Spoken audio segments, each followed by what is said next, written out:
ಕಾರ್ಯಕ್ರಮಗಳಿಗೆ ತಮ್ಮೆಲ್ಲರ ಪರವಾಗಿ ಹೃತ್ಪೂರ್ವಕವಾಗಿ ನೀಡಿದರೆ ಅವ್ರಿಗೂ ಸಹ ಇವತ್ತು ಅಧ್ಯಕ್ಷತೆ ವಹಿಸುವಂತ ಆಸಿಫ್ ರಾಜ್ ಸೇಠ್ ಅವರಿಗೂ ಸಹ ಬೆಳಗಾವಿ ಉತ್ತರ ಹೃತ್ಪೂರ್ವಕವಾದ ಸ್ವಾಗತ. ಹಾಗೆ ನಮ್ಮ ಸಿಇಒ ಸಾರ್ ಬಂದಿದ್ದಾರೆ, ಅವ್ರಿಗೂ ಸಹ ಹೃತ್ಪೂರ್ವಕವಾದ ಸ್ವಾಗತವನ್ನು ಬಯಸ್ತಿದ್ದೀನಿ. ಸಾರ್ ಬಂದಿದೆ, ಅವ್ರಿಗೂ ಸಹ ಹೃತ್ಪೂರ್ವಕವಾದ ಸ್ವಾಗತವನ್ನು ಬಯಸ್ತಿದ್ದೀನಿ.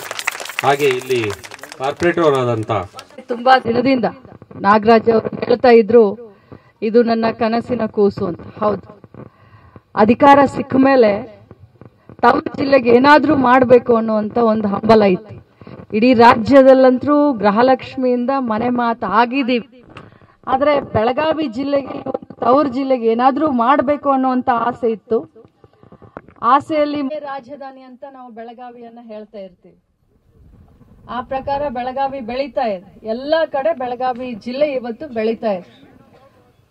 ಇಂಥ ಒಂದು ಬೆಳಗಾವಿನಲ್ಲಿ ನಿಮಗೆ ಉಬ್ಬಿದ ರಕ್ತನಾಳ ಅಂದ್ರೆ ವೆರಿಕೋಸ್ ವೇನ್ಸ್ ಸಮಸ್ಯೆ ಇದ್ದಲ್ಲಿ ಫ್ರೀ ಡಾಪ್ಲರ್ ಸ್ಕ್ಯಾನಿಂಗ್ಗಾಗಿ ಹಿಂದೆ ಭೇಟಿ ಕೊಡಿ ಏವಿಸ್ ಆಸ್ಪತ್ರೆಗೆ. ಶಹರದಲ್ಲಿ ಮಕ್ಕಳಿಗೆ ಏನಾದ್ರೂ ಒಂದು ಆಟ ಆಡ್ಲಿಕ್ಕೆ, ಮಕ್ಕಳಿಗೆ ಏನಾದ್ರೂ ಪಾಲಕರಿಗೆ ಮಕ್ಕಳಿಗೆ ಒಂದು ಟೈಮ್ ಪಾಸ್ ಮಾಡ್ಲಿಕ್ಕೆ ಏನಾದ್ರೂ ಒಂದು ಒಳ್ಳೆಯ ಒಂದು ಕೆಲಸ ಮಾಡೋಣ ಅಂತ ಹೇಳಿ ನಾನು ಈ ಒಂದು ಪ್ಲಾನ್ ಅನ್ನ ಬಾಲ್ ಭವನ ಮತ್ತು ಈ ಟ್ರೈನ್ ಅನ್ನು, ನಾನೊಮ್ಮೆ ಬಾಲ್ ಭವನ್ಗೆ ಹೋಗಿದ್ದೆ. ಆ ಸಣ್ಣ ಟ್ರೈನ್ ನಲ್ಲಿ ಕೂತ್ಕೊಂಡು ನಾನು ಒಂದು ರೌಂಡ್ ಹೊಡೆದೆ. ಮಕ್ಕಳು ಬಹಳ ಖುಷಿ ಪಡ್ತಾ ಇದ್ರು. ಸೊ ಇದನ್ನ ಯಾಕೆ ಬೆಳಗಾವಿಗೆ ತಗೊಂಡು ಹೋಗಬಾರ್ದು ಅಂತ ವಿಚಾರ ಮಾಡಿ ನಾನು ಪ್ಲಾನ್ ಮಾಡಿ ಅಧ್ಯಕ್ಷರ ಜೊತೆ, ನಮ್ಮ JD ಅವರ ಜೊತೆ, ನಿರ್ದೇಶಕರ ಜೊತೆ ಎಲ್ಲರೂ ಕೂತ್ಕೊಂಡು ಮಾತಾಡಿ ಮೊದಲು 20 ಕೋಟಿ ರೂಪಾಯಿಯನ್ನ ಈ ಬಾಲಭವನ ಮತ್ತು ಬಹಳಷ್ಟು ವಿವಿಧ ಆಟಗಳಿದಾವೆ, ಟ್ರೈನ್ ಇರಬಹುದು, ಹುಡುಗರಿಗೆ ಥಿಯೇಟರ್ಗಳಿರಬಹುದು. ಸೊ ಎಲ್ಲ ರೀತಿಯ ಅನುಕೂಲ ಮಕ್ಕಳಿಗೆ, ಅವ್ರ ಸಂಸ್ಕೃತಿಯನ್ನ ಅವ್ರ ಜನರಿಗೆ ತೋರಿಸ್ಬೇಕಂತಂದ್ರೆ ಒಂದು ಥಿಯೇಟರ್ ಬೇಕಲ್ಲ ಅವ್ರ ಸಾಂಸ್ಕೃತಿಕ ಕಾರ್ಯಕ್ರಮಗಳನ್ನ ಮಾಡ್ಲಿಕ್ಕೆ.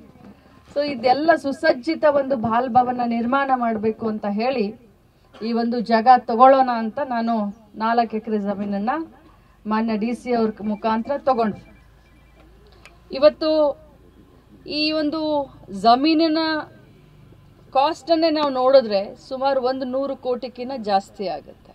ಅದು ನನ್ನ ಮಹಿಳಾ ಮತ್ತು ಮಕ್ಕಳ ಕಲ್ಯಾಣ ಇಲಾಖೆಗೆ ನಾನು ಬೆಳಗಾವಿಯಲ್ಲಿನೇ 100 ಕೋಟಿ ರೂಪಾಯಿ ಆಸ್ತಿಯನ್ನ ಮಾಡಿಸಿದೆ ಅಂತ ಹೇಳಲಿಕ್ಕೆ ನನಗೆ ಬಹಳ ಹೆಮ್ಮೆ ಅನಿಸುತ್ತೆ. ಯಾಕಂದ್ರೆ ಮಹಿಳಾ ಮಕ್ಕಳ ಕಲ್ಯಾಣ ಇಲಾಖೆ ನಮ್ಮ ಆಸ್ತಿ ಅಂತಂದ್ರೆ ಬೇರೆಯವರೆಲ್ಲ ಅಲ್ಲಿ ಬಂದು ಟವಲ್ ಹಾಕುವಂತ ಪರಿಸ್ಥಿತಿ. ನಮ್ಮ ಆಸ್ತಿಯನ್ನ ಬಹಳ ಜನ ಸರ್ಕಾರ, ಬೇರೆ ಬೇರೆ ಇಲಾಖೆಯವರು ಬಹಳ ಜಮೀನಿದೆ ನಿಮ್ದು ಅಂತ ಹೇಳಿ, ನಾಯ್ಡು ಅವ್ರಿಗೆಲ್ಲ ಗೊತ್ತಿದೆ ನಮ್ಮ ಪರಿಸ್ಥಿತಿ, ಅವರು ಓಡಾಡ್ತಾರೆ. ಚಿತ್ರದುರ್ಗದಲ್ಲಿ ಏನಾಗ್ತಾ ಇದೆ, ರಾಯಚೂರಿನಲ್ಲಿ ಏನಾಗ್ತಾ ಇದೆ, ಬಳ್ಳಾರಿ ಬೀದರ್ನಲ್ಲಿ ಏನಾಗ್ತಾ ಇದೆ, ಬೇರೆ ಇಲಾಖೆಯವ್ರಿಗೆ ನಮ್ಮ ಆಸ್ತಿ ಮೇಲೆ ಬಹಳ ಮಹಿಳಾ ಮಕ್ಕಳ ಕಲ್ಯಾಣ ಇಲಾಖೆ ಆಸ್ತಿ ಮೇಲೆ. ಆದ್ರೆ ಅದಕ್ಕೆ ತದ್ವಿರುದ್ಧವಾಗಿ ಬೆಳಗಾವಿನಲ್ಲಿ ನಾವು ಕಂದಾಯ ಇಲಾಖೆ ಆಸ್ತಿಯನ್ನ ನಮ್ಮ ಬಾಲಭವನಕ್ಕೆ ನಾವು ಇವತ್ತು ತಗೊಂಡು ಈ ಒಂದು ಭೂಮಿ ಪೂಜೆಯನ್ನ ನೆರವೇರಿಸ್ತಾ ಇದ್ದೀವಿ.